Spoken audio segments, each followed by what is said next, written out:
Friends, मैं सुनील शर्मा चैतन्य class के इस ऑनलाइन प्लेटफॉर्म पर आपका हार्दिक स्वागत करता हूं। कल हम काव्य गुण पढ़ रहे थे और आज हम काव्य दोषों को देखेंगे। काव्य गुण हैं, उनके विपरीत ही काव्य दोष हैं। यानी जो विशेषताएं काव्य गुणों की होती है उसके विपरीत या उसके विपर्याय रूप में काव्य दोष होते हैं। यानी काव्य दोष का पार्ट फर्स्ट यहाँ पढ़ाया जाएगा और पार्ट सेकंड है वो कल वाली कक्षा में डालूंगा। फ्रेंड्स, मेरे द्वारा जो पढ़ाई गई क्लासें हैं आपको अच्छी लगे तो अपने दोस्तों में ज़रूर लाइक, सब्सक्राइब और शेयर करें इसको, तथा कमेंट भी करें ताकि मुझे मेरे द्वारा पढ़ाई गई कक्षा का मालूम पड़ सके कि किस प्रकार की कक्षा में कोई कमी तो नहीं रह गई है। अतः काव्य दोष हैं, उनको मैं आज विस्तार पूर्वक समझाऊंगा। काव्य दोष काव्य शास्त्र का महत्वपूर्ण टॉपिक है जो हिंदी साहित्य में महत्वपूर्ण मायने रखता है। देखिए, काव्य दोष की परिभाषा देखिए। सबसे पहले काव्य दोष है काव्य के रसास्वादन में, काव्य दोष है वो काव्य की रसास्वादन में काव्य के आनंद लेने में बाधा पहुंचाते हैं। यानी जब हम काव्य का रस लेते हैं, काव्य का जो आनंद आता है उसमें जब बाधा पहुंच जाती है तो काव्य दोष कहलाता है। यानी किसी भी वस्तु को, कोई वस्तु हम देखते हैं, कोई श्रेष्ठ वस्तु है जो हमारी आंखों को सुकून देती है, उसमें हमें आनंद आता है।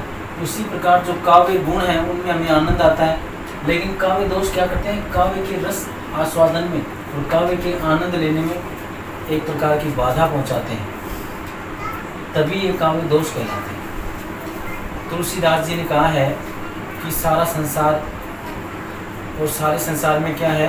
गुण भी है और दोष भी है। सारा संसार गुणों और दोषों से युक्त है। यानी जहाँ गुण होते हैं वहाँ दोष भी जरूर होते हैं। इसलिए गुण और दोष एक दूसरे के विपरीत हैं। जिस प्रकार सुख दुख एक दूसरे के विपरीत हैं, वैसे गुण और दोष हैं। तो काव्य जो दोष हैं उनकी अलग अलग विद्वानों ने अलग अलग परिभाषाएं दी हैं। सबसे पहले हम संस्कृत के जो आचार्य थे उनकी परिभाषाओं को देखते हैं, और हिंदी साहित्य की जो कंपटीशन एग्जाम है उनमें इन जो साहित्य आचार्य हैं उनकी परिभाषाओं को कई बार पूछा गया है। सबसे पहले देखिए, वामन ने क्या कहा है।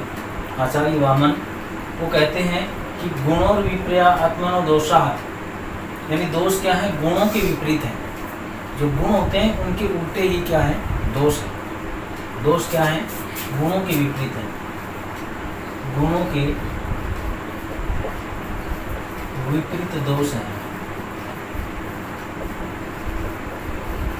दोष है। ये परिभाषा किसने दी थी? आचार्य वामन ने दी थी। किसने दी थी? आचार्य वामन। आचार्य वामन कहते हैं गुणों विपर्यात्मनो दोषाः, यानी गुण के उल्टे ही दोष हैं। दूसरी जो परिभाषा है वो विश्वनाथ की है। किसकी है? विश्वनाथ की। आचार्य विश्वनाथ कहते हैं रस से अपकर्ष का दोषा, यानी रस के अपकर्षक करने वाले दोष हैं। रस का अपकर्षक करने वाले दोष हैं। रस में बाधा डालने वाले क्या हैं? दोष हैं। किसकी परिभाषा है? विश्वनाथ की। बहुत बार कंपटीशन एग्जाम में आती है, मोस्ट परिभाषाएं हैं। विश्वनाथ जी कहते हैं रस अपकर्ष का दोषा, यानी रस का अपकर्ष करने वाले ही दोष हैं। रस में बाधा पहुंचाने वाले ही दोष हैं। अगली परिभाषा है जयदेव की। वो कहते हैं कि उद्वेग जन को दोषा, उद्वेग जनक है दोष। दोष क्या देने वाले हैं? उद्वेग पैदा करने वाले। और मम्मट है, अगली परिभाषा काव्य दोष की बताते हैं कि मुख्यार्थ अतीर दोष है, यानी जो मुख्य अर्थ होता है उसका हरण कर लेते हैं दोष। दोष क्या कर लेते हैं? मुख्य अर्थ को स्पष्ट नहीं होने देते हैं। ये परिभाषा किसने दी है? आचार्य मम्मट ने दी है। यानी काव्य दोष उसी प्रकार हैं, एक उदाहरण के द्वारा समझते हैं हम। जिस प्रकार स्वादिष्ट सा पकवान बना है, बहुत ही स्वादिष्ट भोजन बना है, और उसका हम रसास्वादन लेने के होते हैं, जो ही मानो उसमें कोई कंकर आ गया, पत्थर आ गया, तो उस स्वादिष्ट भोजन में क्या हमें इतना आनंद आएगा? नहीं आएगा। उसी प्रकार जो काव्य दोष होते हैं, यदि हम काव्य का आनंद ले रहे होते हैं उस समय काव्य दोष आ जाता है, तो रस का जो आनंद होता है, काव्य का आनंद होता है, उसमें एक प्रकार की बाधा पहुंचती है। क्या पहुंचती है? बाधा पहुंचती है। और वो क्या कहलाते हैं? काव्य दोष कहलाते हैं। ये तो मोटे तौर पर काव्य दोष की परिभाषाएं थी। अब काव्य दोष के हम भेद देखते हैं। डायग्राम के द्वारा देखिए, काव्य के 3 भेद हैं। काव्य दोष के कितने भेद हैं? 3 भेद हैं। काव्य दोष के प्रमुखतः 3 भेद हैं। पहला है शब्द दोष, दूसरा है वाक्य दोष और तीसरा है अर्थ दोष। यानी शब्द, वाक्य और अर्थ दोष 3 प्रकार के काव्य दोष होते हैं। काव्य दोष के 3 भेद हैं, शब्द, वाक्य और अर्थ दोष। अब सबसे पहले हम शब्द दोष को देखते हैं। देखिए शब्द दोष क्या होता है? ऐसा दोष जिसमें ऐसा दोष जिसमें किसी शब्द में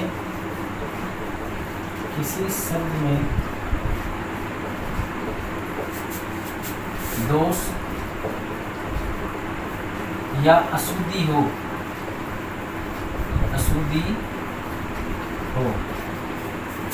यानी शब्द दोष क्या होता है? ऐसा दोष जिसमें किसी शब्द में दोष हो या अशुद्धि हो, और वो शब्द बदलने पर, वह शब्द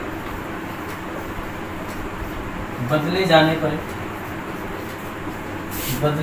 पर शब्द दोष मिट जाता है। शब्द दोष मिट जाता है। यानी उस शब्द की जगह हम कोई पर्यायवाची दे देंगे। क्या दे देंगे? बदलने का मतलब पर्याय दे देंगे उसका, तो शब्द दोष है वो मिट जाएगा। शब्द दोष का उदाहरण देखिए, खिले फूल सब गिरा दिया है। यानी इसमें ध्यान से देखने पर गिरा दिया है, यानी फूल बहुत सारे हैं, गिरा दिए हैं, तो दिया ये शब्द है। इसकी जगह यदि दिए हैं ये होता, तो ये इसमें क्या नहीं होता? शब्द दोष नहीं होता। तो शब्द को हम बदल देने पर ये शब्द दोष है इसका मिट गया। इसी प्रकार वाक्य दोष अगला भेद इसका क्या है? वाक्य दोष। इसकी परिभाषा देखिए, ऐसा दोष जिसमें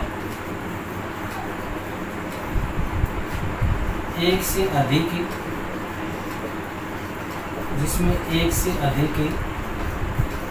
शब्दों में दोष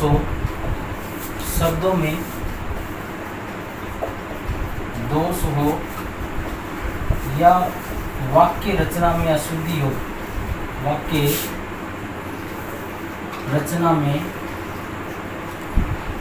हो,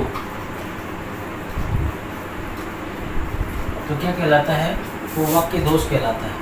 और वाक्य दोष का उदाहरण देखिए, अमानुषी भूमि अबानरी करो।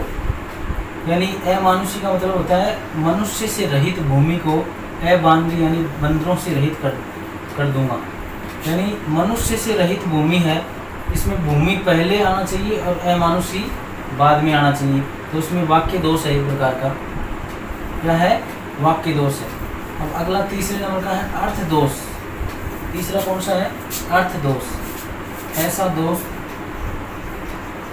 दोष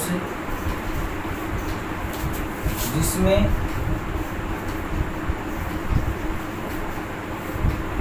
अर्थ में दोष हो, अर्थ में अशुद्धि या दोष हो, शब्द बदले जाने पर भी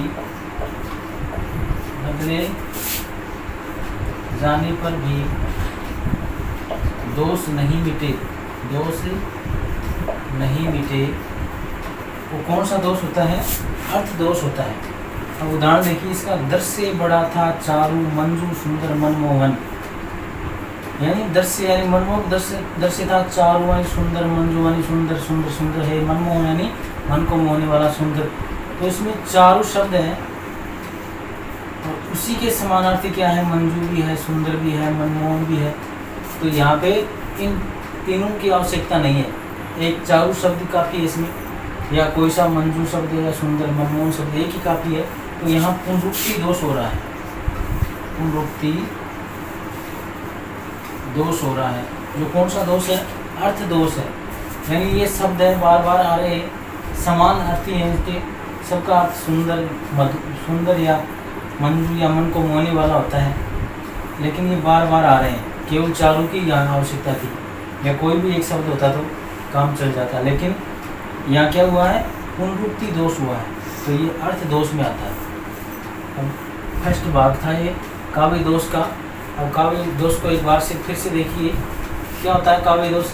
यानी काव्य के रसास्वादन में रस का आनंद लेते हैं, या काव्य के आनंद लेने में जो बाधा पहुंचती है, जो बाधा या कष्ट पहुंचता है, वो ही क्या है?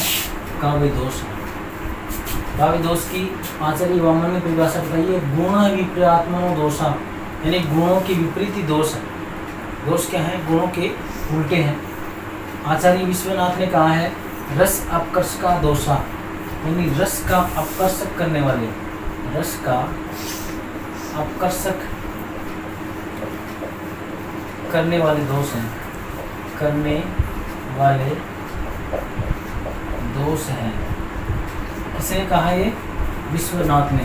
जयदेव ने कहा, उद्वेग जन को दोषा, यानी दोष क्या है? उद्वेग के जनक हैं, दोष उद्वेग के जनक हैं, उद्वेग के जनक हैं, उद्वेग को जन्म देने वाले हैं, ये आचार्य जयदेव ने कहा। आचार्य मम्मट ने कहा कि मुख्यार्थ हतीर दोष है, मुख्यार्थ का हरण करने वाले, मुख्यार्थ का हरण करने वाले क्या है? दोष है। मुख्यार्थ में बाधा पहुंचाने वाले, बाधा पहुंचाने वाले दोष है। अब दोष के कितने प्रकार होते हैं? 3 भेद होते हैं। पहला है शब्द दोष, दूसरा है वाक्य दोष और तीसरा है अर्थ दोष। शब्द दोष क्या होता है? ऐसा दोष जिसमें किसी शब्द में दोष या अशुद्धि हो, वह शब्द बदले जाने पर भी शब्द का दोष मिट जाता है। जैसे खिले फूल शब्द गिरा दिया है, दिया एक वचन में, यहाँ दिए बहुवचन में आना चाहिए। वाक्य दोष ऐसा दोष जिसमें एक से अधिक शब्दों में दोष हो, या वाक्य की रचना में अशुद्धि हो, वो क्या होता है? वाक्य दोष होता है। जैसे अमानुषी भूमि अमानवी करो, यहाँ भूमि पहले आना चाहिए, अमानुषी बाद में आना चाहिए। अर्थ दोष ऐसा दोष जिसमें अर्थ में अशुद्धि या दोष हो, या शब्द बदले जाने पर दोष मिटे नहीं, वो अर्थ दोष होता है। 10 से बड़ा था, चारों, मंजू, सुंदर, मनमोहन, ये चारों शब्द हैं, ये आपस में समानार्थी है, पर्यायवाची है, इसलिए यहाँ पुनरुक्ति दोष है जो अर्थ दोष में व्यक्त हुआ है। इसी प्रकार भाग सेकंड है, वो हम कल देखेंगे। आज के लिए बस इतना ही। यदि आपको ये कक्षा बड़ी अच्छी लगी है या कैसी भी लगी है, इसके लिए ज़रूर कमेंट करें और चैनल को सब्सक्राइब करें, अपने दोस्तों में शेयर करें इसको। जय हिंद, जय भारत।